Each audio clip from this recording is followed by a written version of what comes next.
minute. Frizzy and very weird. I was like, no, I'm not about that life. This week on the House of Static, from Atlanta, Georgia, hit-making producer, composer, entrepreneur, educator, and author, London Elixir. Should we, start the show now? Yes, we should start the All right. show. So, welcome everybody who has been here before and people who have not been here before. This is the House of Static, and I am the house, and he is the static. There you go. Do you want to elaborate on that? Sure, yeah. I'm Bob. How you doing? Bob Smith, and otherwise known as the Static Dives. So that's why I'm the Static. Anyway, and what we do here at the House of Static is talk to artists about their art and their process and their inspiration and, what keeps them going. Today, we're very excited. Both Keela and I have been talking about this for a couple of days now, that we're going to be interviewing London Elixir. London is a music producer, a solo artist in her own right, with some pretty big successes that we'll get into, and also a music producer for countless other artists, a beat maker and a songwriter and an author. And now, yes, exactly, and an author, and now an online instructor. So there's just a lot to talk about. Very cool. London, hello. Hi, thank you for having me. First of all, I'm really excited to be here. So thank you for having me. Well, of course. Thank you for joining us. And I should say, the reason so I've been a fan of London's for a couple of years now. And that was because I wrote about her EP in 2019, I think it was, right? Mm-hmm. What EP is that? It was Listen to Me, it's called. Okay, yeah. Yes. And first, I think a couple of times I wrote about you, because there was your single, I Don't Give a Funk, and then which is just fantastic. Still, I love that song. And so anyways, that's how I know London. A couple of years ago, I did that. And ever since then, I've been following basically everything you've done, London, online. If you guys definitely should follow London on all social medias, because it's just a lot of fun. Just making beats all the time, making original music and videos and Instagram and TikTok and everywhere else, and a lot of fun comedy stuff, and just a really good time. Did you say comedy stuff? Yeah. Where is that? Where do I find that next time I'm stoned at night? TikTok. Oh, perfect. That's where my soul lives. My soul lives on TikTok. I never liked social media until I found that, and I was like, oh, it's a contest to see who's weirdest. I can do that. Yeah. I can participate. I may even win this competition. So I'm very happy about that. And so, and by the way, London, I'm in your TikToks, because you do funny little skits. And it's usually with yourself and one or two other ladies, and often the same one. So are they your friends? They're your family? I think your mom's on some of them, right? Yep. So my mom, definitely, shout out to my mom. That's my best friend. So anytime she's in Atlanta or I'm back home in Ohio, we have to make TikToks. And she's the type of person who'll try to make it seem like, oh, don't put me on camera, but she loves the camera. So I just ignore it. And then Danny Taylor, she's a singer here in Atlanta, Georgia. She's in a lot of my videos too. We are even doing videos where I would play piano, and she was singing a little bit last year. So that's another person who you'll probably see in a lot of my TikTok videos. That's cool. And so that's a bit of a tangent there, talking about TikTok, but not really. And that's kind of what we want to talk about, is that. Not really, yeah. Yeah, right.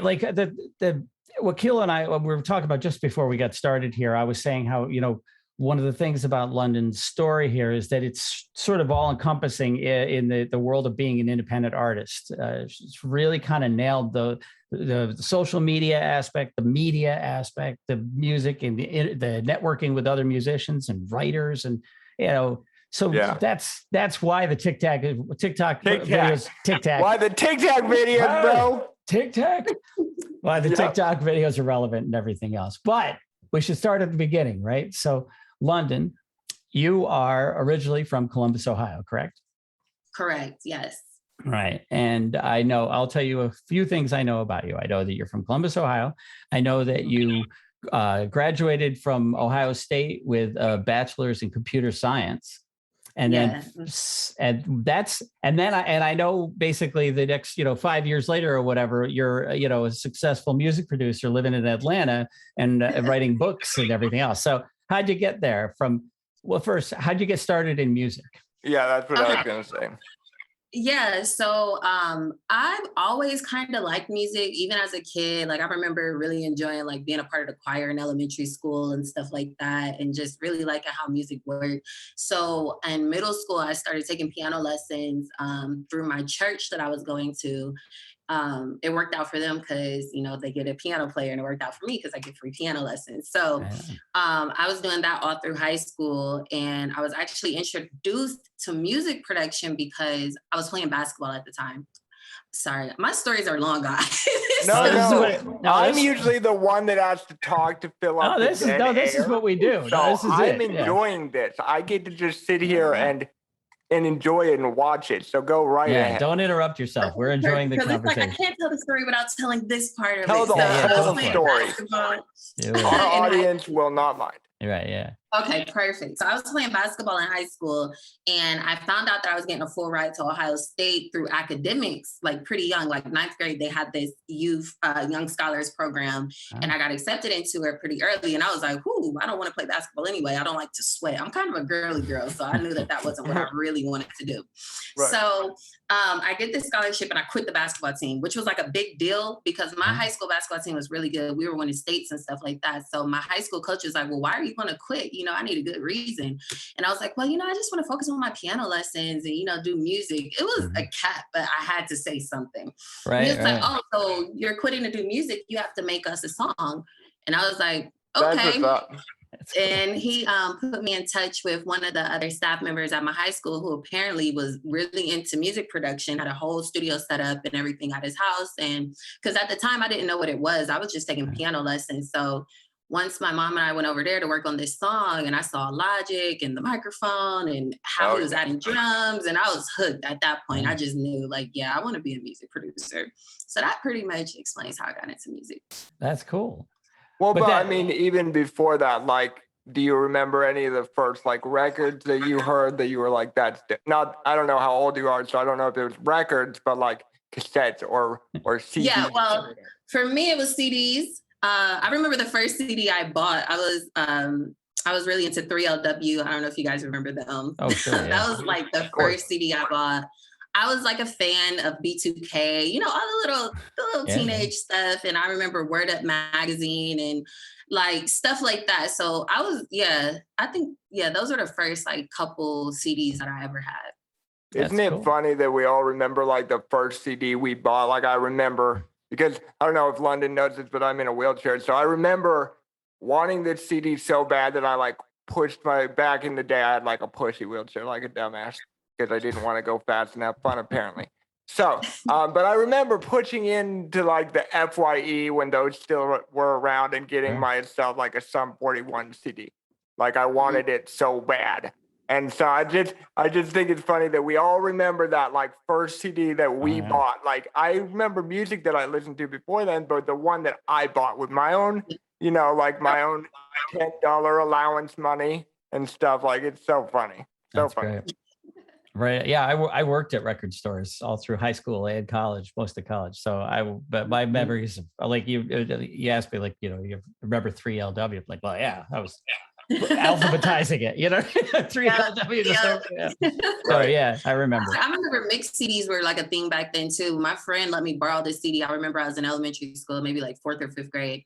And it had this song by Jason Mraz, Geek in the Pink on there. And my mind was blown. It was on repeat for like, I would say like a year. I was just like listening to that song over and over again. Yes, dude, those mixed CDs were always kind of like the Spotify playlist of back in the day. Yeah. Like if you had the good friend that had like the folder of CDs, which I was that friend, then they'd be burning everybody mixed CDs. And it's like you just put on like all the hype music on one and then all the love music on another. And you label it just like a playlist on Spotify.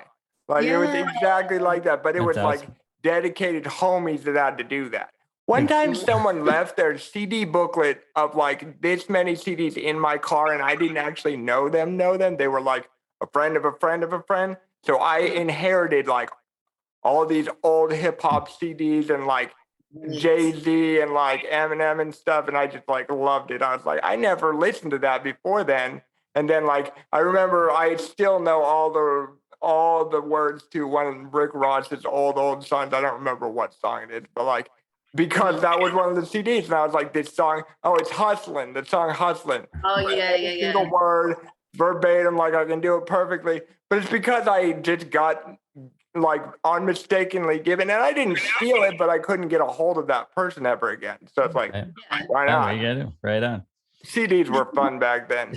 So yeah, I was gonna want to know how you kind of transitioned from like, you know, computer science into like music production, but you kind of already answered that for me, which is Well, I wondered how did computer science even happen? Because you were like, sure, yeah, let's go that person. direction. Yeah. So we just could follow up from the current story that I was on anyway. So I got the scholarship, you know, to Ohio State, and I knew I was going there the whole time, and I just got into music production in high school. So prior to that, like I got the scholarship because like I had really good grades. So everybody was always telling me, you should go into engineering, you should go into engineering. And I was like, no, I want to do music. And they're like, oh, you're wasting your brain. Like that's a whole nother conversation. Yeah. Trust me. We know. So I was like, well, I'm going to do music production. So I was looking at Ohio State's, you know, programs that they offer. And the only thing they had close was like audio production, and it wasn't really for music. It wasn't what I was looking for.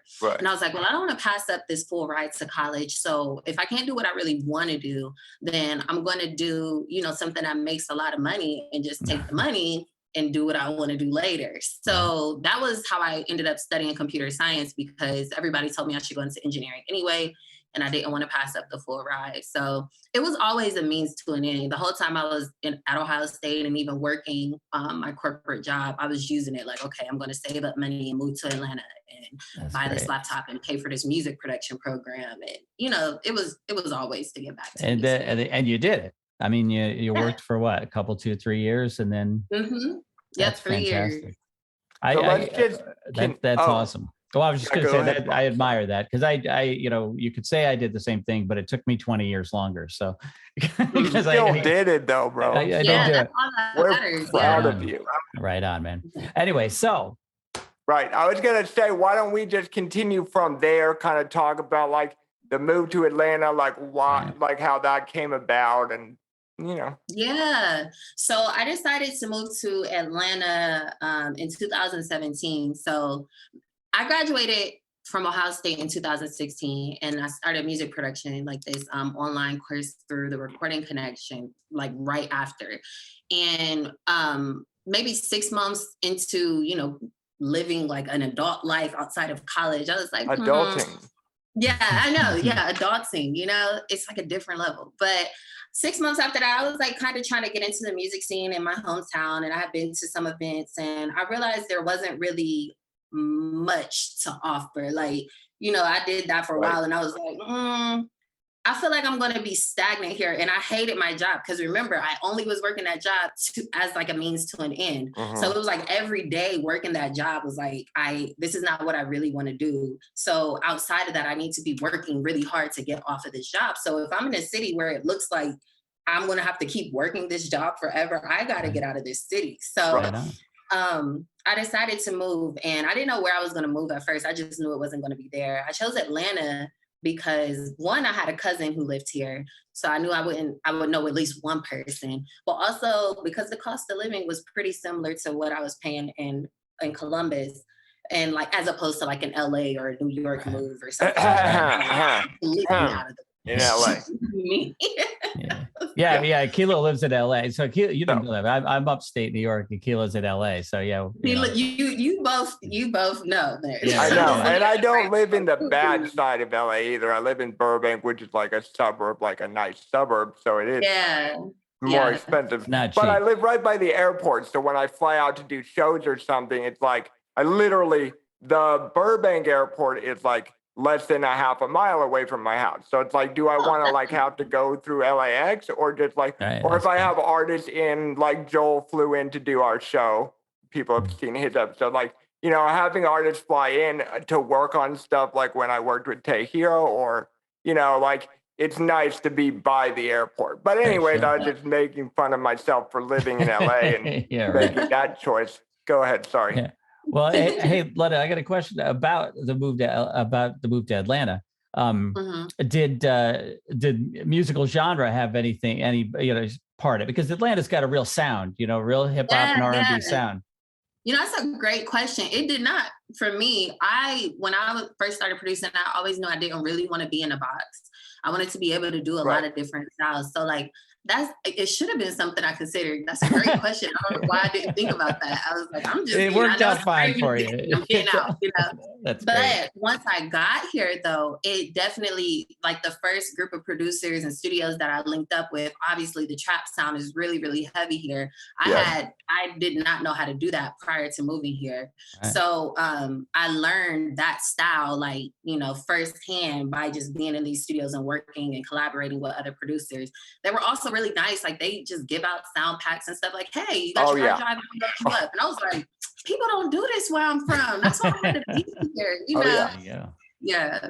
Like being a producer is not a competition. If anybody in here is listening and wants to be a producer, we don't act like that. Like we give each other samples, we give each other master change, we give each other Yeah. programs, even don't tell anybody. But like we do that. It's not a competition of like, I'm gonna keep this to myself. Like, yes, I don't give away my 808. I'm sorry, everyone who wants my 808. I'm not giving it to you. I made that 808 for myself. You cannot have it.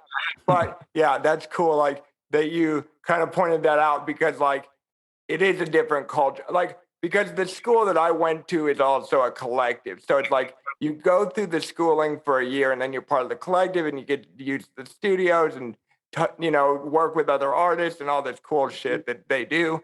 But like we just give everything. Like now, like we just like have it right on deck. Like if you need a plugin, you can find a cracked plugin. You go like I need to say I want this. Like I am not gonna say that I have any cracked plugins. I was gonna say, yeah.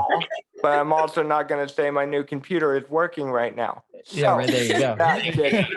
That tells you that. But no, I think that's interesting that you pointed out like that, like you kind of found your trap sound like there in Atlanta. Because one thing I want to point out to the listeners that haven't heard her music yet and say that I really like this about your music. And you said you wanted to not be in a box, which this is how I know you're not just like capping on us. Like this is real. Because one thing I noticed last night when I was having my wonderfully high spiritual moment with your music, your hi-hats, you still do those. You have very unique way of doing hi-hats. You do like pitch shift on them, or they're a sample. I'm not sure, but they, regardless, it is a pitch shift. So like you do this pitch shift thing, so they're very unique, but you use them in your house songs too, like the house beats. Like, and I love that because I do some stuff with house stuff, but I still put like my young chop snare in there. Like that snare just lives in my soul forever.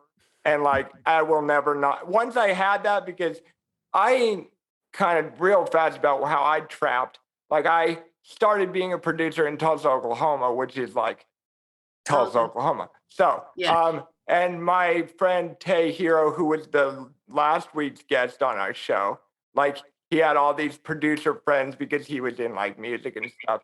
And they came over to my house one time and like, just like, they were showing me how to use Logic. And so I started, and Bob doesn't know this, I started learning from trap producers originally. It wasn't like EDM producers, which I do like EDM trap, but it's like, it was very interesting that like, because you're right, they're even in Tulsa though, they were very nice. Like they wanted to show me everything and they wanted to give me everything. And it's like, yeah. So anyways, now that we're done talking about me, because this is not my episode, I've had my turn at this. So sorry that we kind of changed everything on you. Intrigued. I'm listening. It's all good. You're good. So, okay. So, well, I'm wondering like where the whole being an author thing came from, like, well, I'm really interested to look at your book and like buy it and read it, but like run us through, because I mean, I have cool stories. Everyone knows this, but I definitely also could not write a book. Like I would fail at that. So I want to hear all about that. Yeah. So The book just came about. I never planned to write a book. But after I quit my job a few years ago, everybody in my like immediate like circle and like people on Instagram like just started reaching out. Yo, how did you quit your job? I want to do the same thing. Like, did you get a major placement? Like, everybody wanted to know, and I was like, okay, I realized that there was no like quick answer for it because I didn't get a major placement. Like, there was no like shift that was like, okay, I could quit now. So I was like, I have to kind of write down this book, put everything in this book, because I feel like that's the easiest way to answer the question and make sure I'm not leaving anything out. So my journey was like, I've been planning, like, as we've already discussed, like basically I've been planning this before I even started working. I was already planning on how I was going to quit. So I just start from the beginning, and talk about the whole process and, some of the moves that I made and, financial decisions, getting out of debt and, just to lower your monthly expenses. So it's less things to, worry about once you do quit, because I took a pay cut when I quit. I wasn't trying to paint a picture of like, yeah, I quit and life is great now. It's like, no, you got to change your mindset. I quit because this is what I really want to do. I was making more money when I was working. It was cool to have the check come in every 2 weeks. Like that was a cool thing. I can tell you firsthand, I can relate. Very close. I very closely relate to your story here, because I was making a lot of money and I worked in corporate America for a long time. And that, that's the thing, that point at which you cut the cord is terrifying. It was the scariest moments of my life. And it's, I put a bunch of money in the bank, got ready for it. I'm like, I got it, I got enough to like survive for months. I don't even have to care about making money. I'm just going to dive in and do it. It doesn't matter. It's absolutely terrifying. And then when you do, it's anyway. So I'm with you. I'm with you. I got you. 100%. And that was the whole purpose too. Like, I wanted my book to be relatable. I feel like we don't hear enough of the realistic stories. Like, we hear a lot of the I was sleeping in my car stories, or like the wow, I got discovered. And it's like, most people aren't going to want to sleep in their car, and some people just aren't going to get discovered. Like, I don't even know how often that really happens anymore. So I wanted to just tell my story because I felt like it will be relatable, and a lot of people will be able to, take a similar path, even if it's not the same exact one, at least show them like, you could do it in your own way. It doesn't have to be like what you think. So. And it's such a unique time in history, but in the business, in the music business and the entertainment media business, where individuals like, well, honestly, the three of us, right? And probably a lot of people that are watching us can just establish themselves like, this is, I'm an artist, I'm a brand, I'm whatever, and I'm an entity creating art and media unto myself. And that's it. That's the deal. That's what I do for a living. And I don't have a record contract, or I don't have a big video production contract. And I don't, you know what I mean? But I'm doing it. And this is how, because the world has changed and there are actual tools available to the average Joe to say like, here's my video, here's my new album, here's this. Yeah, exactly. So, well, I mean, and that is a big part of our show on here that our audience that has seen us before knows, is we're trying to show people it's not like all peachy keen, like nothing gets fucked when you decide, because you have, in my opinion, you have to come to this place in your soul where it's like, I've passed the gas station, and I've talked about this before. You're in the desert and you pass the gas station and you're too many miles past that gas station to go back and get gas. So you better find a gas station up ahead and hope that you get there. That's how I explain it to people. But yeah, I mean, it's kind of like that, like you have to realize that like, it's not going to be all like sunshine and rainbows and happy, because people from my hometown think I'm like, I like just like, immediately everything was dope for me, and it's not like that. You have to like grind and struggle and fucking cry yourself to sleep at night, and but that's so many success stories. Like, I remember hearing about the EDM producer Getter, that like he lived out here in his car for a long time, and like that's what people don't know. They think like you blow up overnight and that like it's just handed to you, and it's like, no, you lived in your car and you ate like ramen that wasn't heated up for like a year or two, that you heated up in like the dashboard somehow. It's very crunchy that way if you don't eat it. Exactly. So like, but like that, I really like that you talk about that because that's the whole point of the show. It's like, it might suck when you start, but Yeah. anything worth doing is not going to be easy. Like to be as cliche as cliche, what is that? Cliche as possible. Like, if it was easy, everyone would do it. And that's true because some people don't.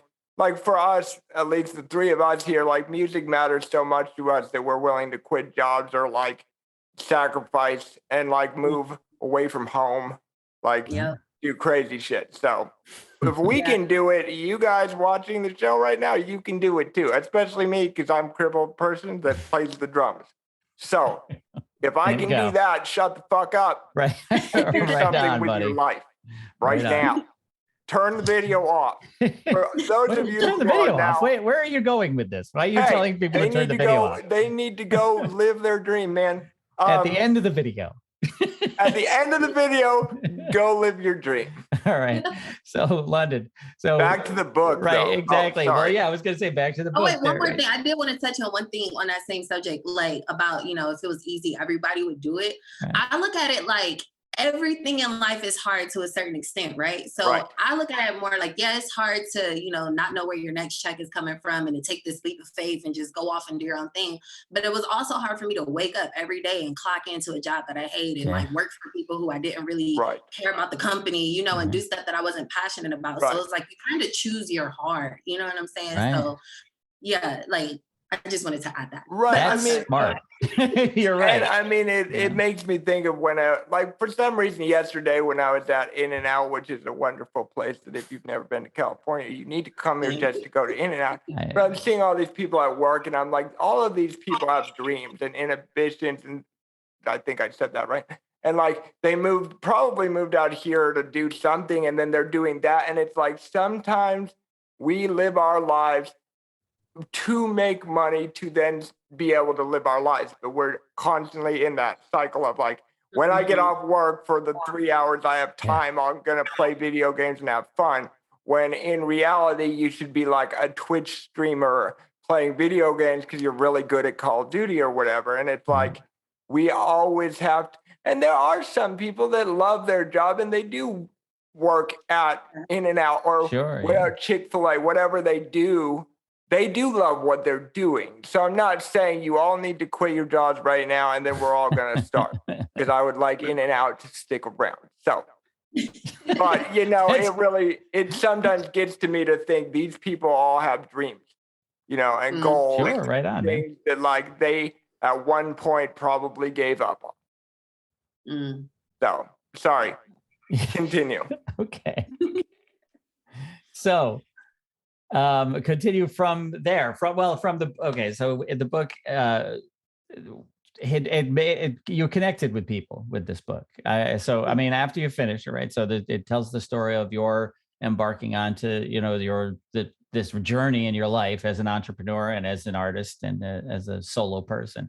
So, so how did that go from you've completed your manuscript, right? And then clearly, is this a self-published book or did you get a publisher? No, I actually went through an independent publisher here in Atlanta.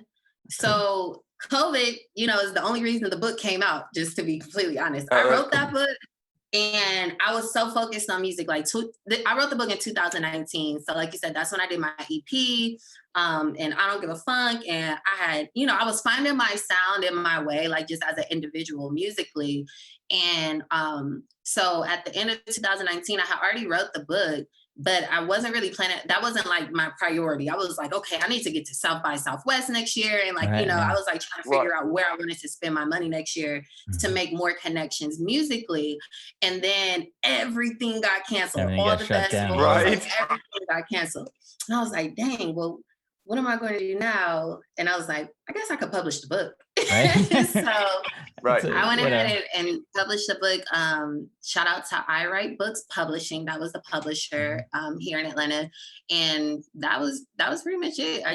Since it was already written. And it took off. I mean, it was like a bestseller and it's it's amazing. And now you've turned it into an actual online course.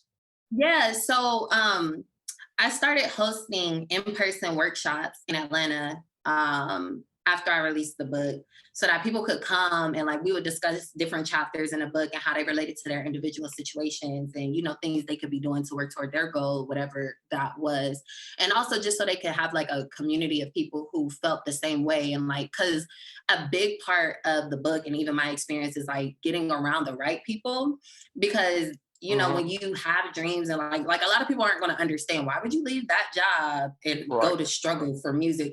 Like they're not going to get it. So you have to surround yourself with people who are going to support you and encourage you.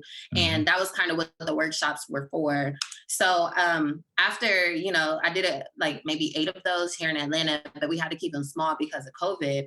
I was like, oh, let me just turn it into an online course. That way people could, anywhere could access it. So that's how I just kind of converted everything to online. That's excellent. That's very cool. It's very cool. People should check it out. I think it's amazing. And the whole time you're doing this stuff, I mean, so you weren't going to festivals and all that, but you were making a lot of music. Because I know that, because like I said, I've been watching you, you're doing these weekly beats and everything online, and you're getting collaborations. And and obviously you're selling beats all over the place. Yeah. And then the big one happens, right? Tell us about Juju. Yeah. Oh my gosh. That was like super exciting. So I've always wanted to get into like the TV and film side of the music industry. I just really didn't have the connection. So that was something that I've always that's been in the back of my head. Like I need to find music supervisors.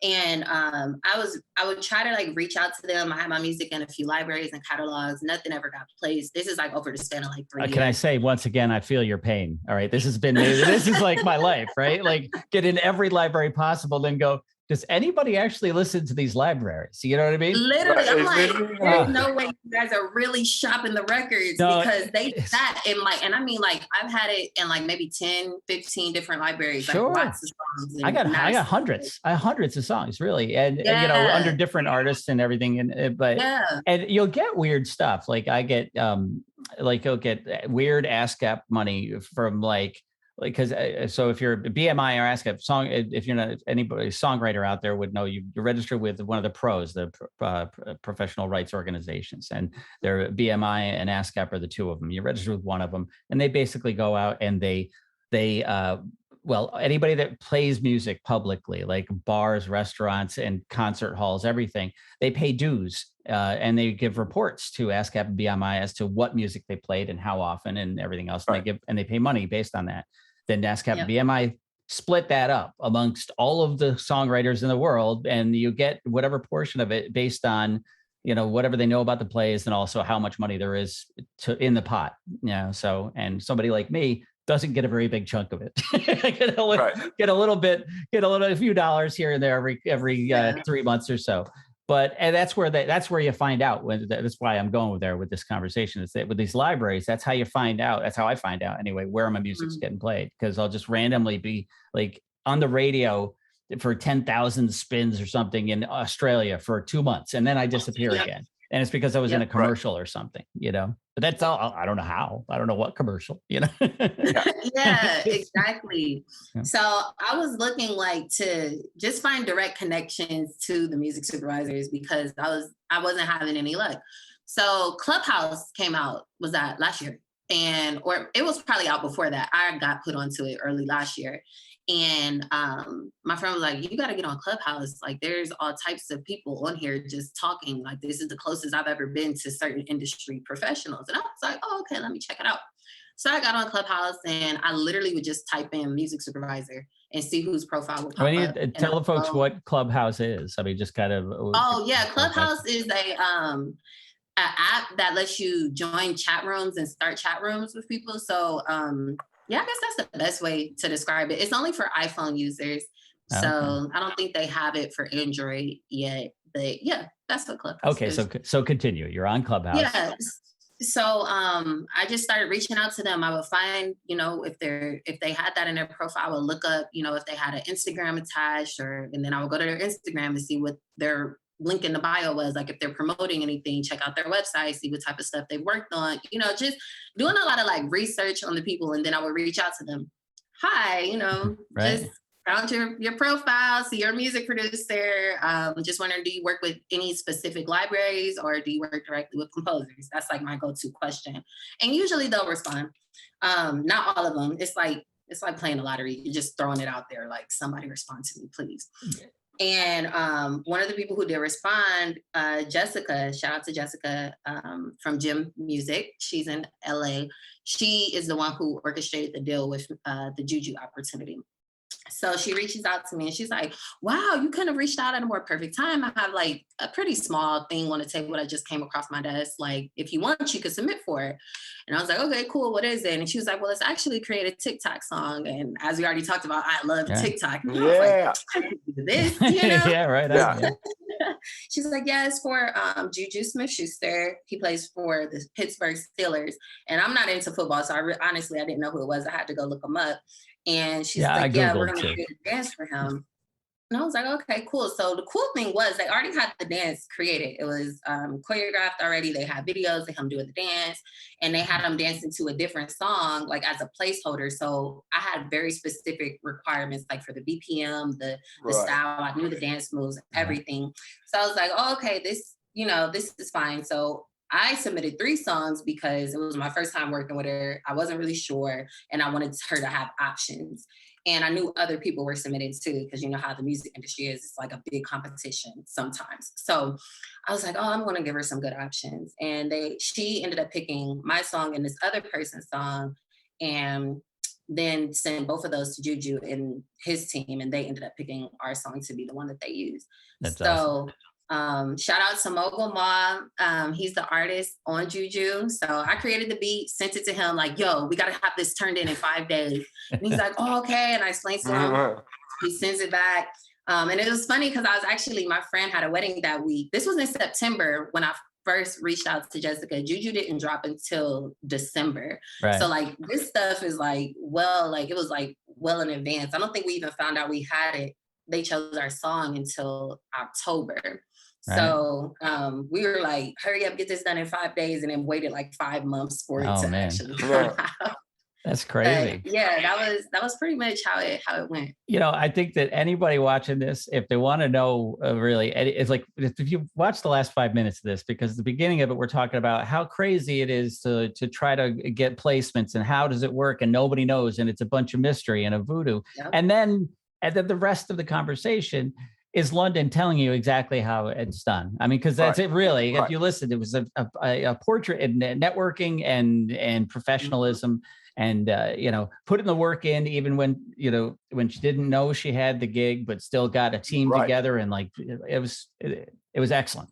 You deserve that win. Is what I'm saying. Well, thank you. I appreciate it. And it is a bunch of like, you really don't know. You just have to keep trying. So that's kind of where I was at with it. But I got a placement on an HBO Max show last year too. That was my first TV placement. And that came from a similar strategy, like just reaching out. And like you said, being professional is super important. So making sure that you're timely, you're turning everything in, like, because they asked me for certain edits and different things, and I was like getting those right back to them, which is also why it's important to, if you feel like taking that leap of faith, go ahead and do it. Because if I would have been working, I wouldn't have had time to, I would have been on the job instead of on my job, So. And for any of our listeners, that want to be a producer, sorry, and get into this and be a musician or anything like this, if you did not like high school, this may not be for you. Because if you were the kid that like turned in homework late and hoped you had a nice teacher, you can't do this. Because I can't turn a song into my label late, right? Like I can't say, I got it done, but my dog ate my computer and everything, and now I don't have the song. They don't give a flying fuck. They have other artists, and they're going to drop you so fast, like you're going to not even know that you were ever signed or whatever it is.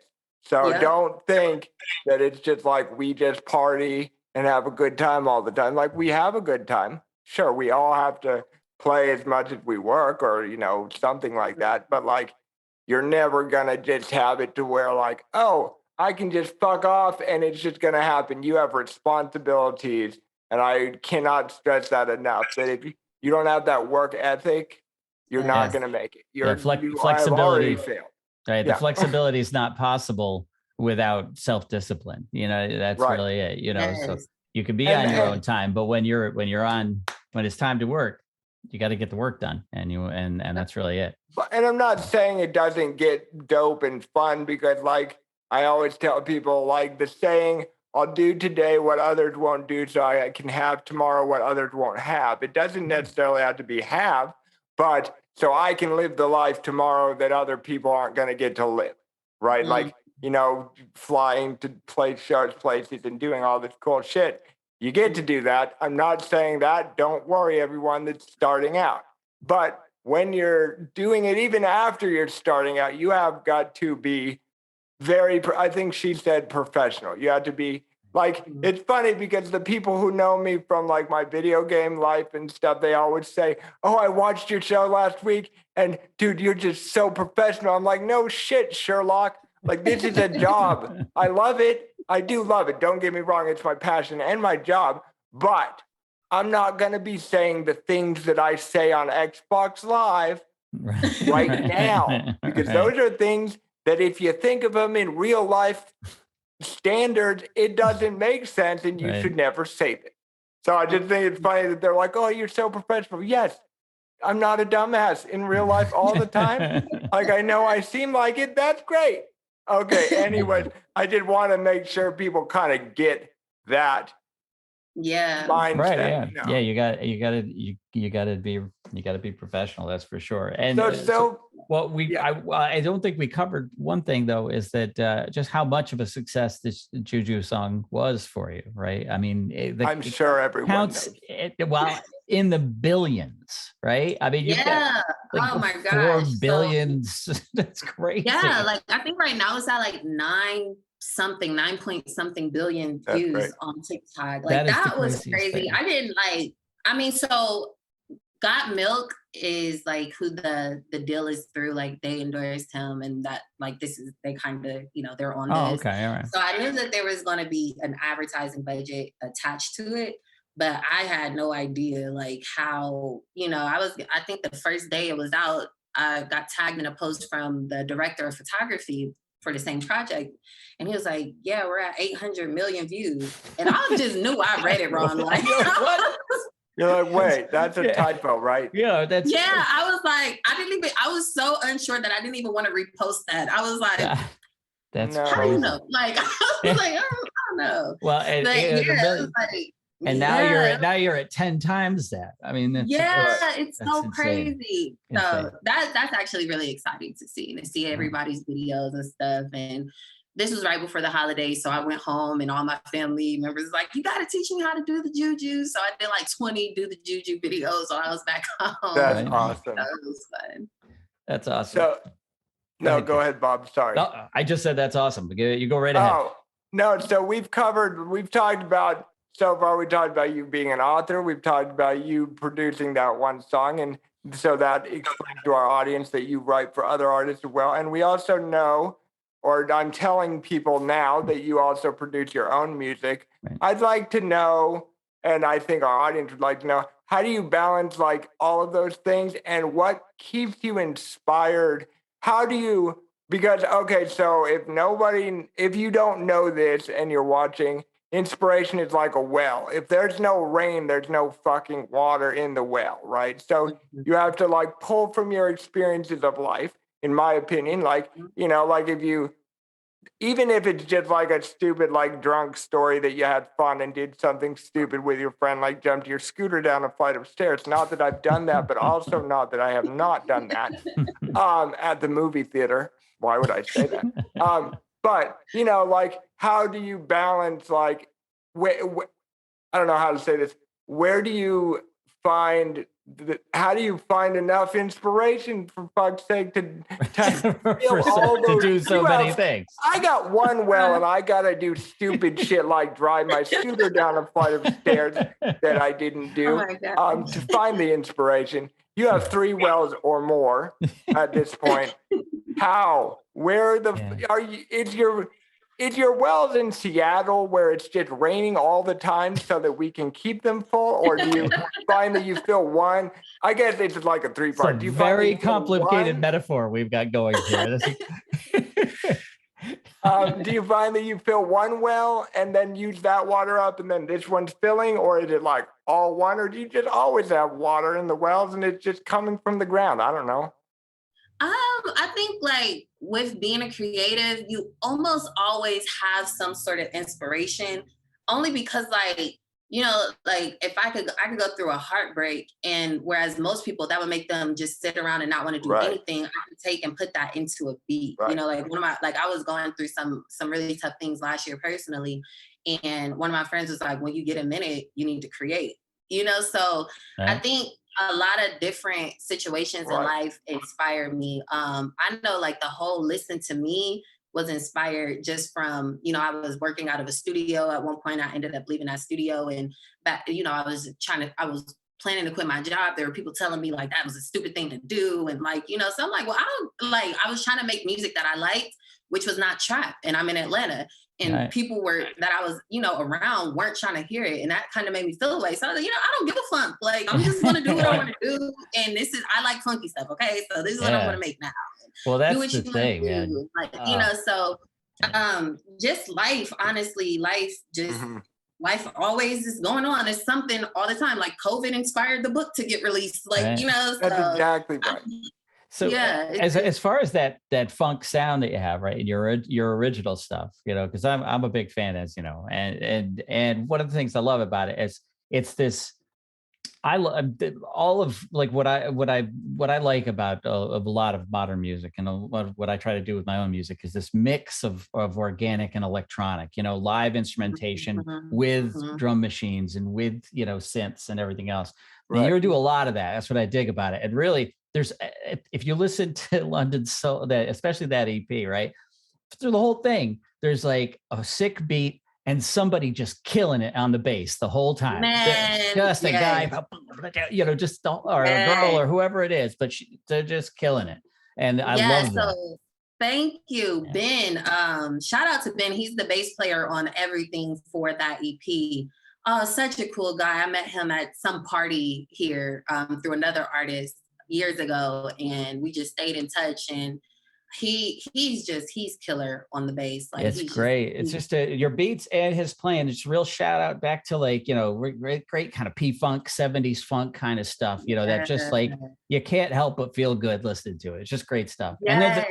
And then the lyrics, well, that's actually one thing Keela and I were talking, we wanted to ask you about too, is Oh yeah. you know, because you're making the music. I know you're writing the music, you're a pianist and a Mhm. musician, and you're making the beats. But you don't usually sing on your own stuff, and you're usually working with vocalists or you know, rappers. How do you choose them, and also how do you influence the mood of their music? What are the lyrics that they're writing? Yeah, that's a great question. So I don't personally rap or sing ever on tracks, and I just don't really desire to. I never Right. really have. I like to choose people who I think are going to bring my vision to life. Right.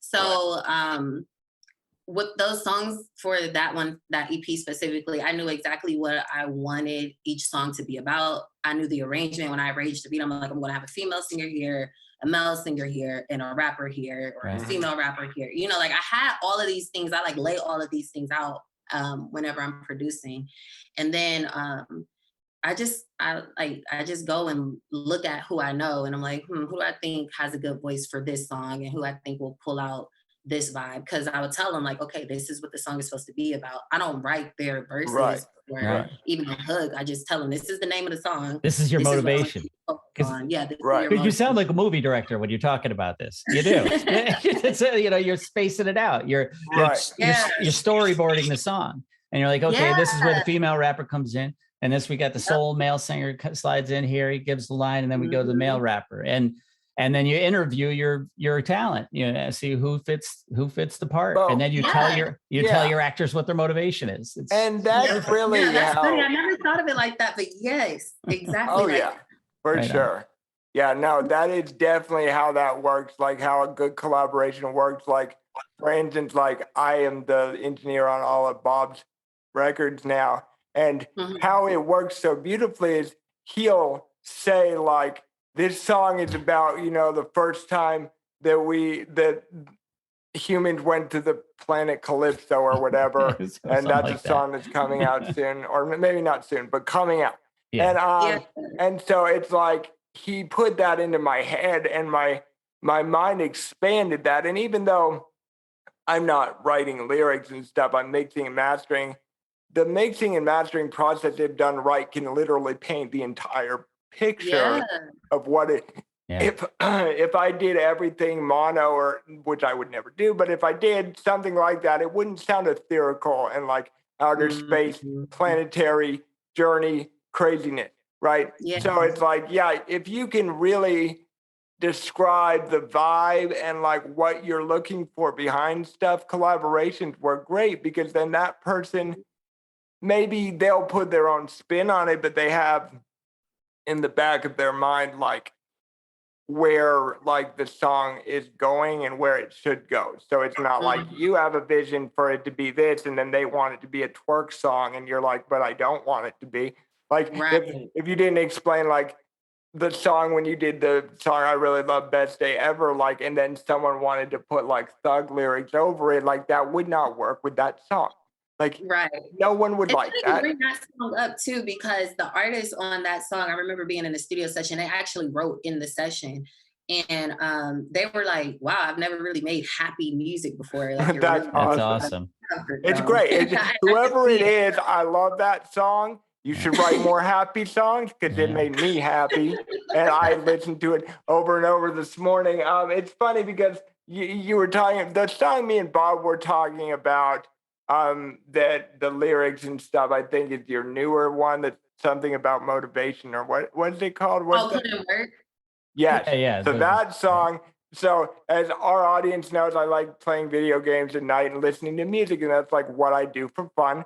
And I just had that song on repeat because I was like, kicking ass on a racing game, and like just listening to those lyrics over and over made me just drive that much better, because I was like, I'm gonna do it. I got this. Like, so no, but I love Best Day Ever. That song is mint. Everybody look it up. It's perfect. It's great. Cool. And what you don't know, Lud, is that lots of times what Kilo and I in our personal lives, we're friends in real life, and we talk about it a lot on the show too. It's just we get deep into like philosophy and stuff, and we're kind of into like Buddhism, and I'm very much into Buddhism and Taoism, and so anyway, that song, like that kind of the simple like philosophy of that song is Zen Buddhism. It's just like, exist now in this beautiful moment that you're in right now, because it's the best day ever, and it's awesome, fantastic. And everybody, today is the best day ever, and if you're having a bad day, I understand that as well. We all have bad days,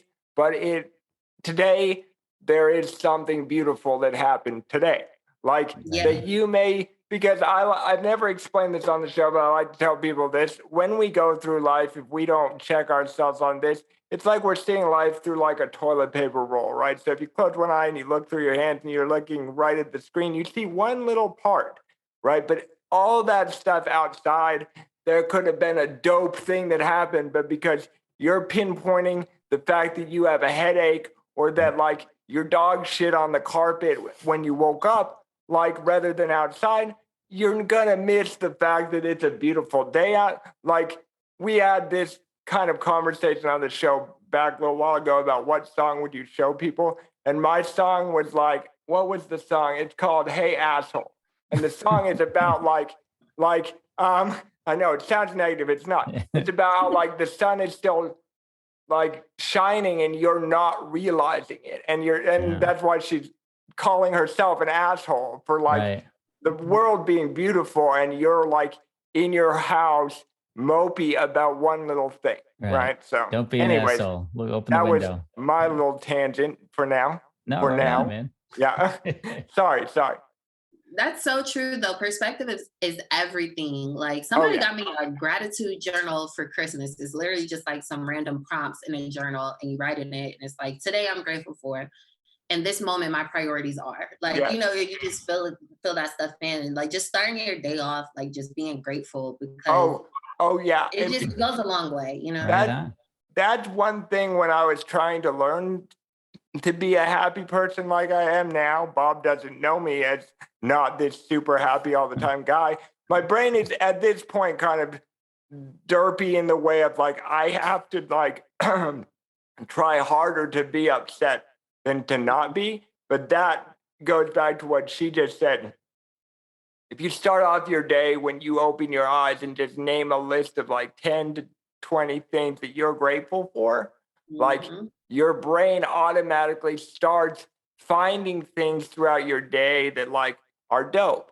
Like I really like the weather today or whatever. Like your brain will then pick up on those cues, because what a lot of people don't realize is I think it's the first 14 to 30 minutes of your day, like that's going to dictate the pace of your day. So if you start off your day and immediately check your phone and the news, you're going to have your day. You're already stressed. You're already wound up. Right. And so your morning routine is really important, but also on the gratefulness train, like being great. Like if you want to be successful, everybody learn to be grateful, because I know this sounds like hippy dippy mumbo jumbo, but it's not.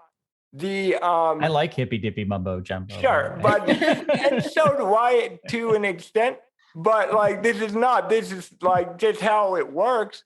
Like when you're grateful for things, I feel that more things come into your life, because it's not that you get more opportunities. So I'm not saying go watch The Secret and then like meditate your life into existence. Not that I haven't done that, but that's a different story, like it does make it to where you notice those opportunities throughout your day, right? You're aware that those cool opportunities happen, because in every part of your day, you have cool opportunities arise. And if your mind isn't prepped and primed and ready to receive that, you're going to miss it. So it's like, that's why people like the mindset matters, because if you're in the right headspace, you will be the one that notices those opportunities throughout your day. And if you're not in the right headspace and you're woe is me, fuck this, life sucks, those cool things are still there. But you're gonna see the things that suck. I mean, that's exactly right. How did it say? Fuck, I don't remember what it is.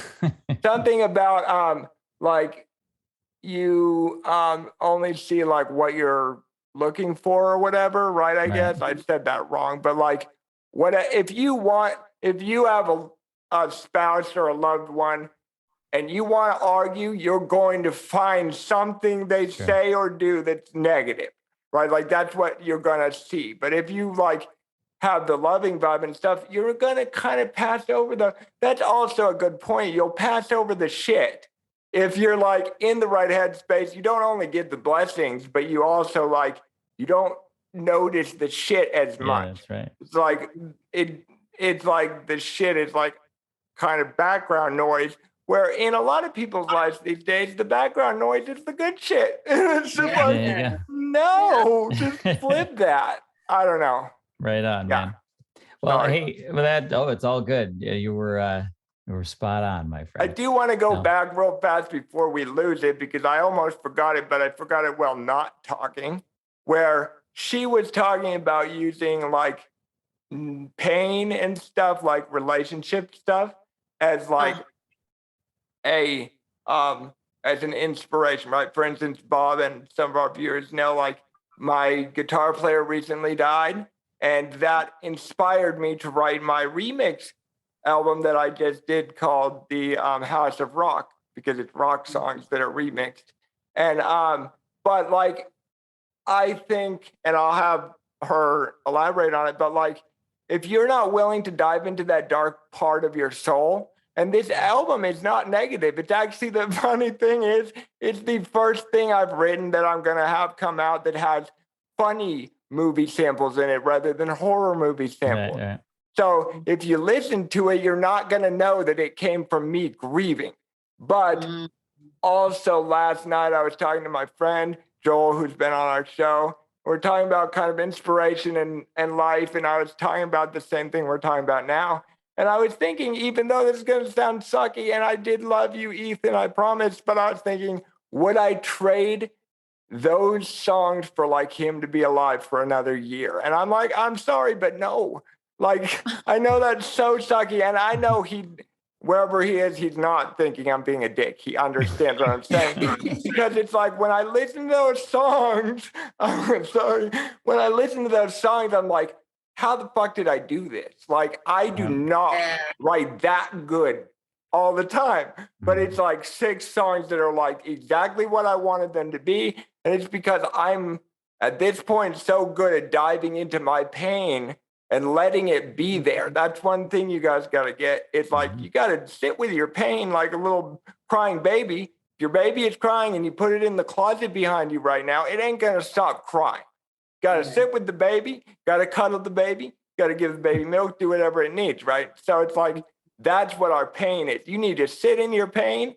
You need to sit with it and say, it's okay, baby pain. You'll be okay. Here's the bottle. So yeah, I want you to elaborate on that because we've talked about that a lot on the show. So yeah. So for me, the first time I really created from pain was last year, and it was just some beats. And because I'm usually like, I just have this like positive outlook of life, you know, like very optimistic and, you know, la, la, la, like I know things happen, but like you said, if that's the background noise, then it's not affecting me as much. So last year it became like, you have to pay attention to this crazy thing, you know, like life was crazy. And then on like, I was having a rough year. And then on top of that, my friend passed away like in October. Like in October, I was like, it's almost over. This year is almost over and things are going to be better. And then my friend died. And I was like, that's when my friend died. Yeah. Mm-hmm. Oh, wow. Yeah. So it was like, that's when my other friend was like, yeah, you need to sit down and create some stuff. Like, cause you've been going through some things. So, up until like then, all of my music was, I mean, it had like this bright undertone. Even the trap music was never too dark, you know, like, but yeah, after that last year, I started making beats and out of that space. And I didn't even, like you said, it's like, you don't even realize what you could tap into once you start going through things and then creating. Cause I was like, I would have never been able to create this if I wouldn't have just had the year that I had. Exactly. So, yeah. So I totally, I agree with that 100%. Yeah. No regrets, people, right? It's against our better nature.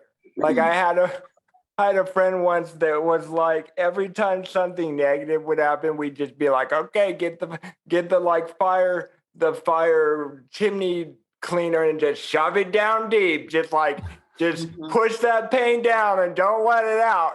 And it's like, no, let it out. Use it for your art. Because any organic emotion is inspiration. It doesn't have to be, and like she said, she wrote positive stuff and stuff, but I'm not even saying your music will become dark or your artwork or your books or your comic books. It doesn't work that way, considering the one not dark sounding thing I've done is from a place of immense pain because I've lost 2 band members now. And it's like, I was at this place where I was like, fuck this.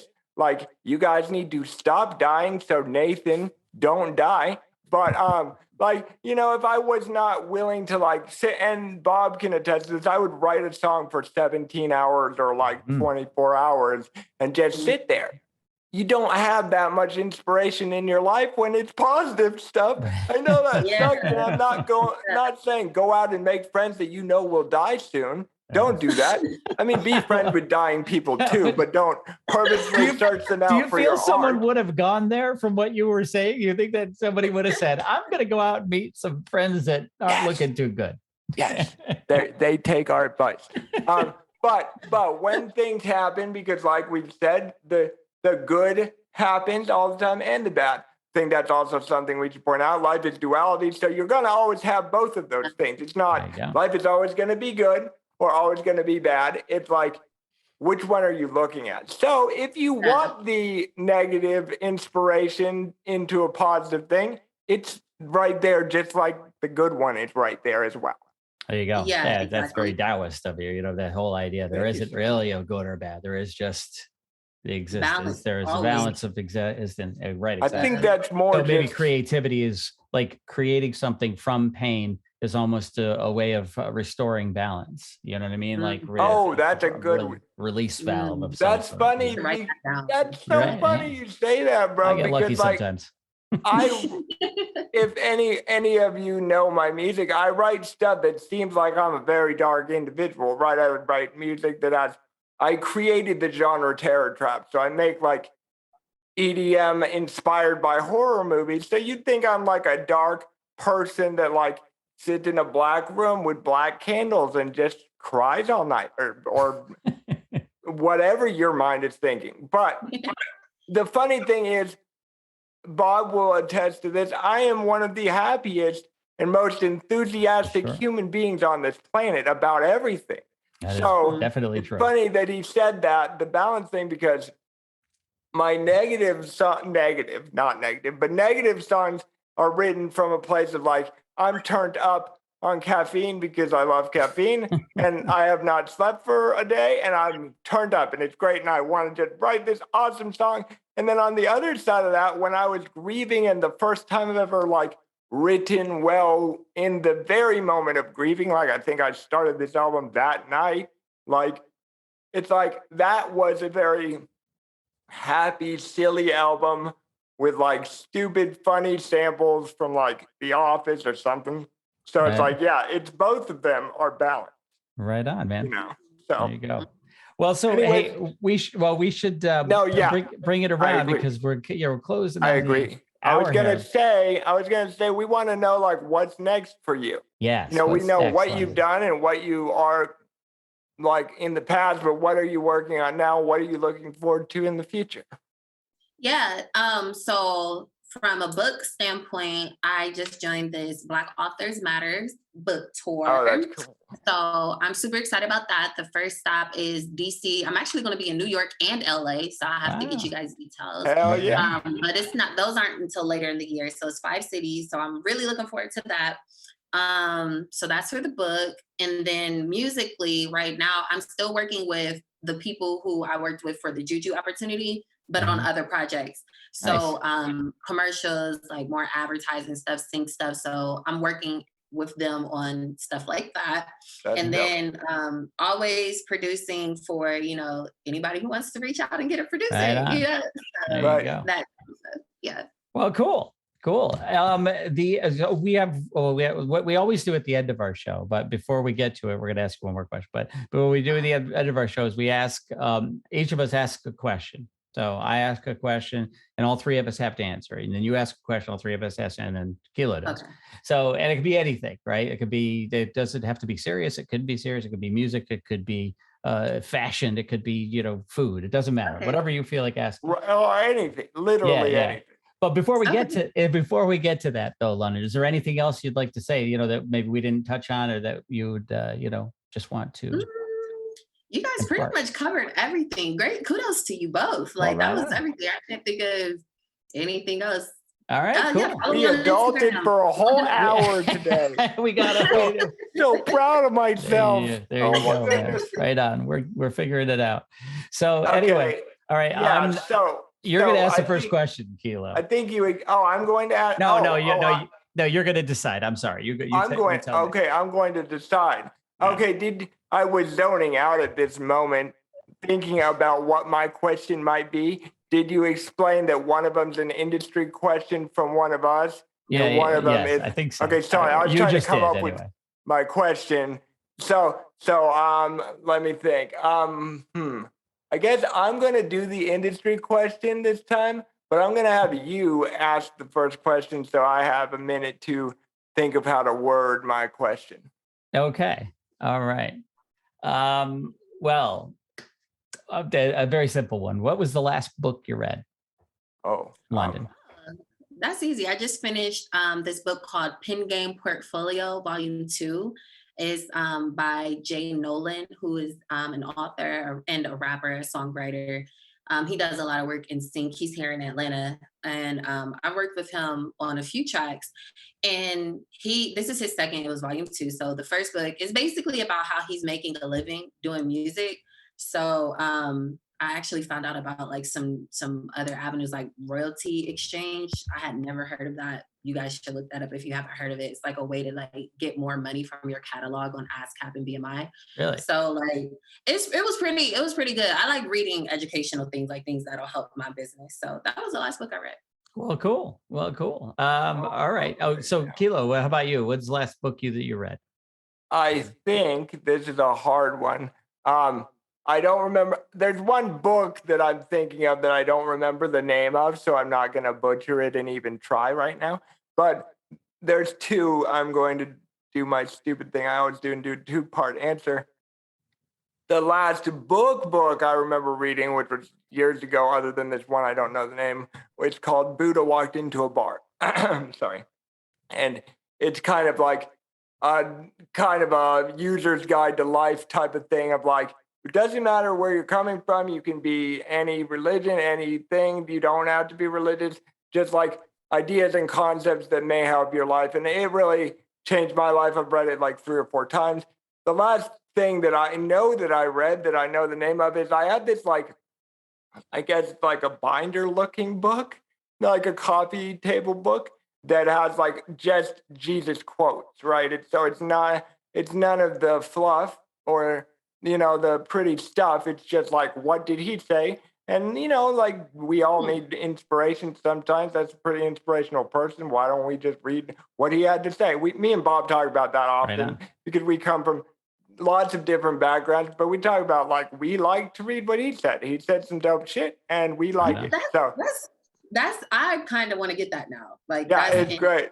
If you get the Jefferson Bible, is I have that basically. Too. Yeah, that's like it's sort of that. It's similar to that. It's Thomas Jefferson took the 4 Gospels literally with like a razor blade and cut out just the parts that are directly attributed to Jesus and what he said.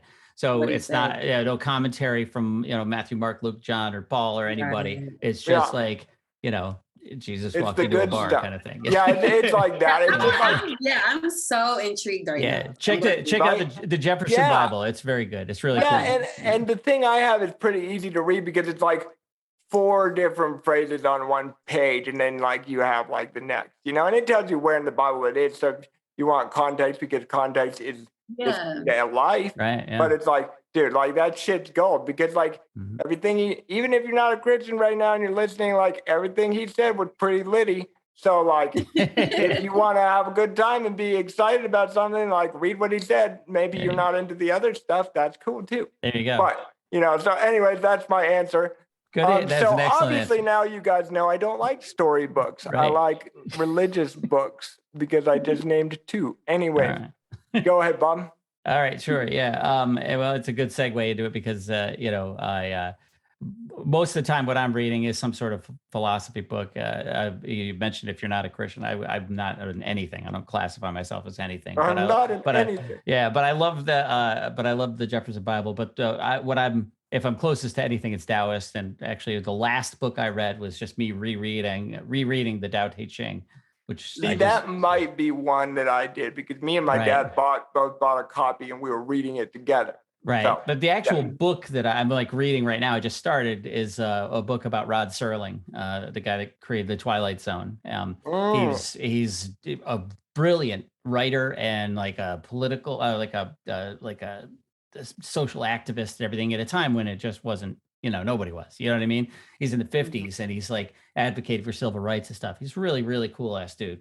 And it's written by his daughter, Anne Serling, who's also a writer. And it's called As I Knew Him. So it's like basically a story of her life as his admiring her father, who was this wonderful guy. He wrote the Twilight Zone. He was the guy that, if you watch the old Twilight Zones, he's the one, picture, if you will, and he's smoking a cigarette and telling the story, But he had created the Planet of the Apes, was another one of his. He invented. Oh man, I did not know that. Yeah. So anyway, Rod Serling's a really, really, really cool dude, and so that's what I'm reading.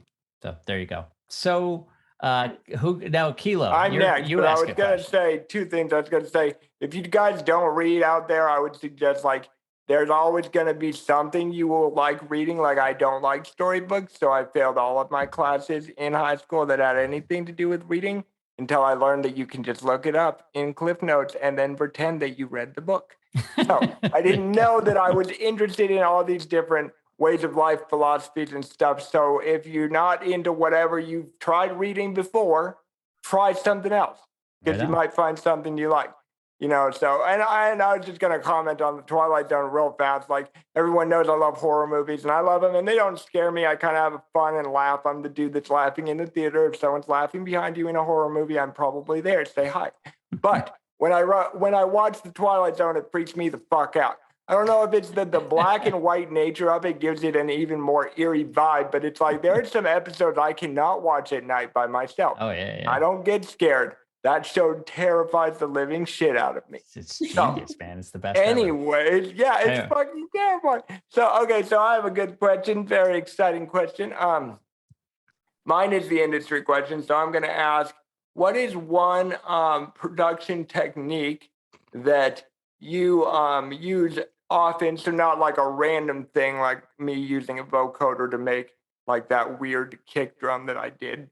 That's not what I'm asking. Like, that you use all the time that you think maybe is like very strange way of doing it. Like, you don't think any other producer or artist does it that kind of way, but you do it like that all the time.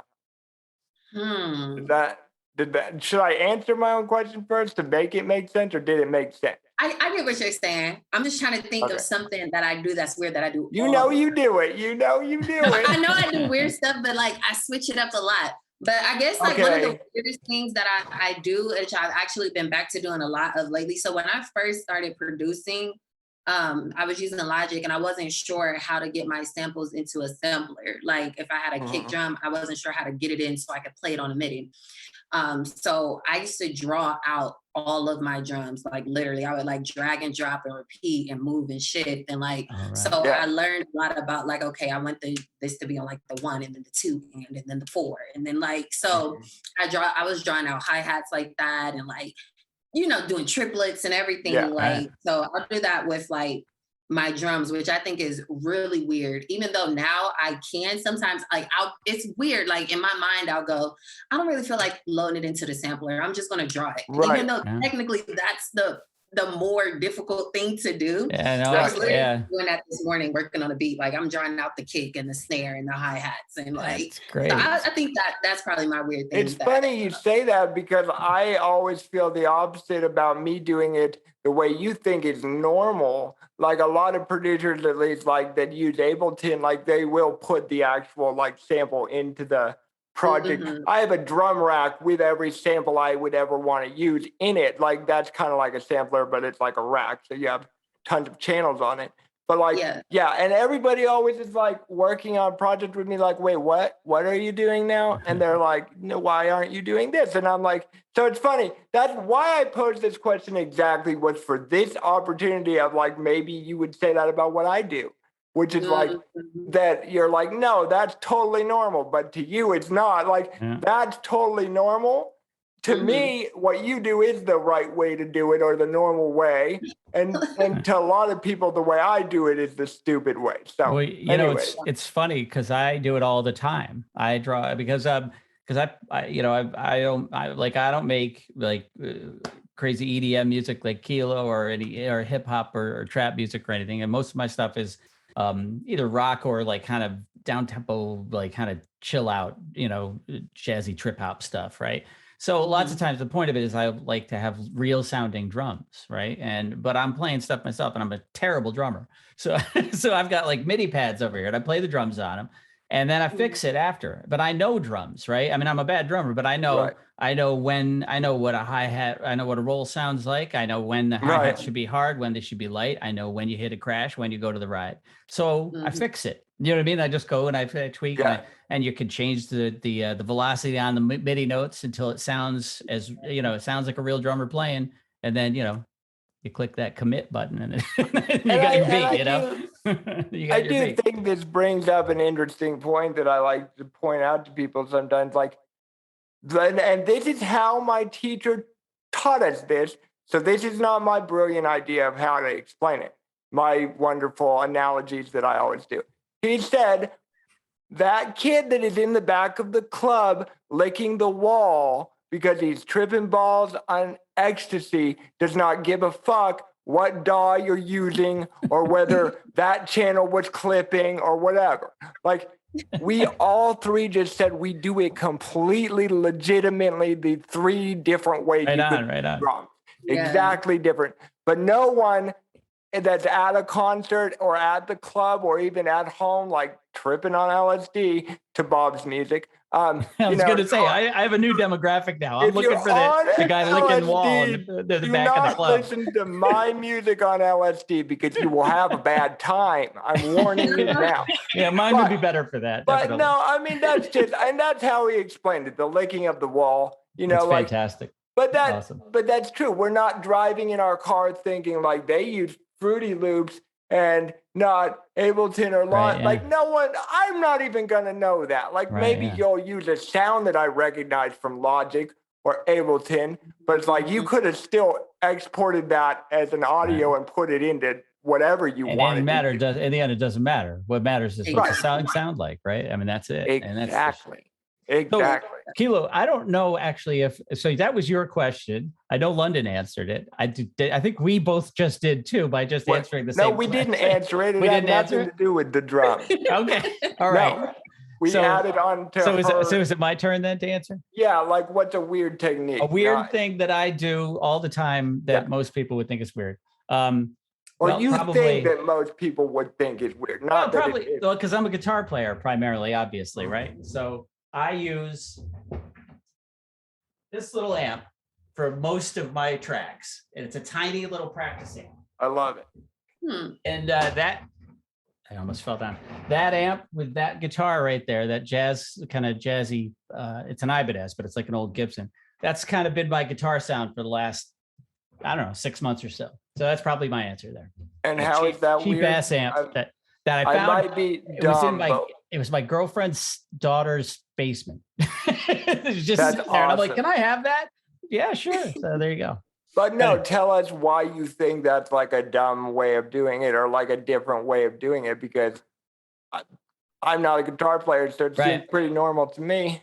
Well, you know, I mean, guitarists are all about their tone. That's the whole thing, you know. So, and you get your tone any way you can, but you know, most of the time, you know, when you see guys like, you know, you see Carlos Santana, like he has one of the greatest guitar tones ever, right? And he plays Paul Reed Smith guitars. They cost like $10,000, you know, and he's playing like multiple, you know, big Mesa Boogie amps, I mean, granted, he's Carlos. He could pick up a Telecaster with that little amp and sound the same too. You know what I mean? So, but anyway, the point is guitar players are big into gear and spending money on effects and all that shit. And I'm not. And so he's not into it, but he also hired me to work on his album. There you go. Yeah, right. I mean, what he's not telling you is he records it on that. I've even in a big studio, like re-sampled his guitar through an actual, like run the guitar track through a drum amp, re-recorded the drum amp into the board and done it that way on I think it was the first song we did together. So it's like, you know, like you always, you know, like, yes, you do it that way, sir, but I'm always like in our last song we did, like Callisto. But there's a difference between because what I'm getting at is that I get the tone I want. It's not like I'm being lazy and I don't care about tone. What I'm saying is the tone I want is a nice, clean, simple, jazzy sound that I get exactly with that cheap ass amp and my nice guitar. And then because that's one thing is like getting your sound. There's another thing about mixing a song, and that's a whole different world that you know, then you're going to take it like now that guitar sounds great, but the way I want it to sound in this song is like it's in a tin can, you know what I mean? Or whatever, you know, and that's what you do. But first you get a good tone. That's my point. And I get it with that cheap ass amp over there. So now Kilo, your answer. That is true. Let me point out that he just totally shut me down because he's right. If he did not get a good tone, it doesn't matter what the fuck I do. I'm not going to polish your turd into a diamond, guys. That's right. Exactly. Sorry. I've told people that before. Like, I cannot take this shit turd and make it into a beautiful Tesla. Like, it's just never going to happen. So, anyways, now I get to answer. I don't know what's wrong with my throat today.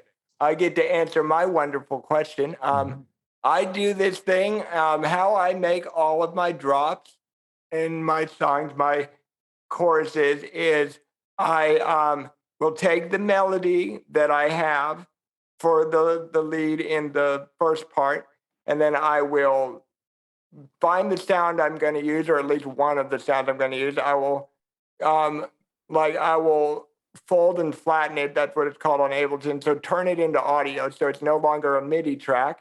And then I will do that halftime or more. So I'll shrink it as much as I can until it's mainly just like a buzzing sound, like a.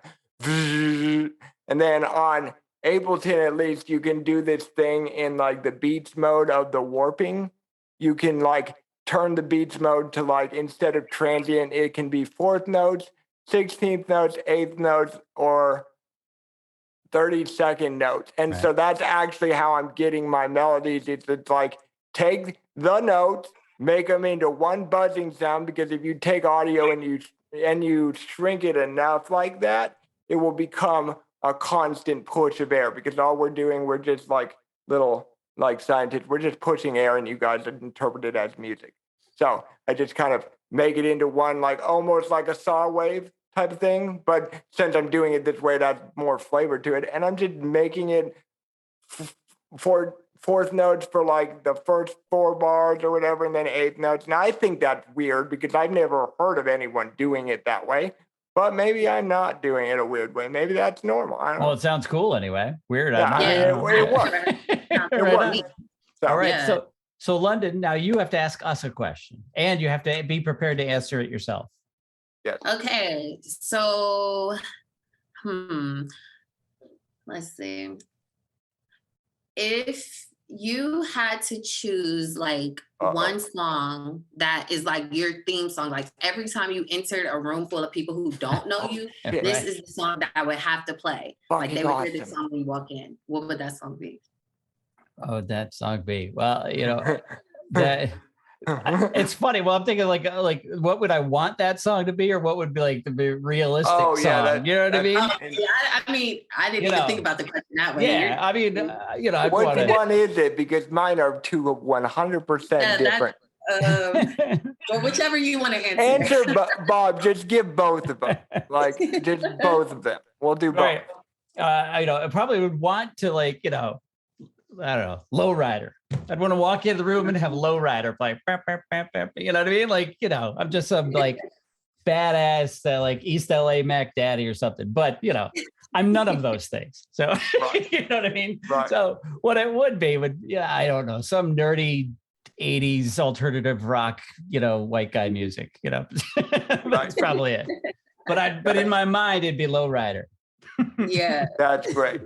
So I definitely, and I started giggling, I definitely know the answer to the first part, which is what would it be? What would I want it to be? I know that answer. I would want it to be Walk It Out, because I cannot walk. So if I enter the room and the song Walk It Out is playing, pretty sure everyone will laugh.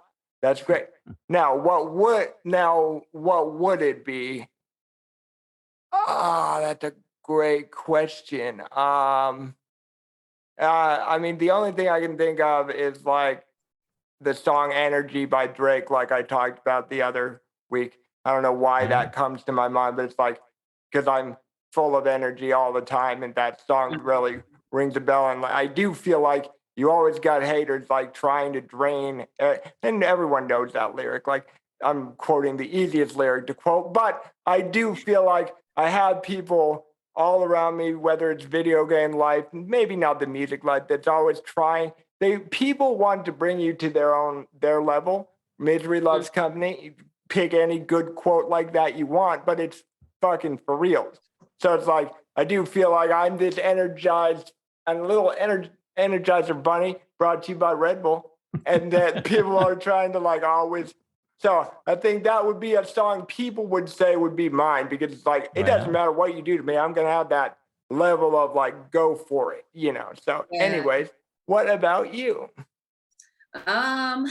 So I didn't even have one in mind when I. That's great. You guys made it into a 2-part question, so I'm doubly unprepared. Well, you don't have to be a 2-part question. Make it any way you want. Yeah. Doesn't have to be. So I guess I'll try to do both. So what do I what would I want it to be? I definitely would want it to be like some Beyonce song. Like, you know, I love Beyonce. So like Sure, some yeah. like Girls Run the World, maybe that one, or like Formation, one of those badass Beyonce songs. Yeah. Probably what it would be though. It would probably just be one of my songs. Honestly, like I don't give a fuck. I think would be Oh, the yeah. perfect. That's Like, a good one. I think Right that on. would just that's my real. I redact my answer on energy. It would be the song "Happy" by, I think it's Bruno Pharrell. Mars. Is No, it Bruno Mars? it's I'm Pharrell. happy. It's Pharrell. Okay, yeah. Pharrell Williams. That yeah. song, that's the song I think anyone who knows me would say would be playing when I enter a room, because I am just a happy. There you go, man. I'm That's a good one. happy man. So there we go. All Thank right. you guys for watching program. Click those little buttons below, the like and subscribe thingies, and on YouTube or wherever you're watching. Don't forget to follow us all on all of your favorite social media avenues. We're not on like Amazon, like London. as an entity, but or McDonald's.com. That's okay. We'll get there someday. So All right. follow us.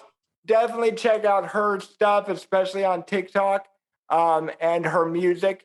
Please go listen to Best Day Ever, because then you'll have the best day ever.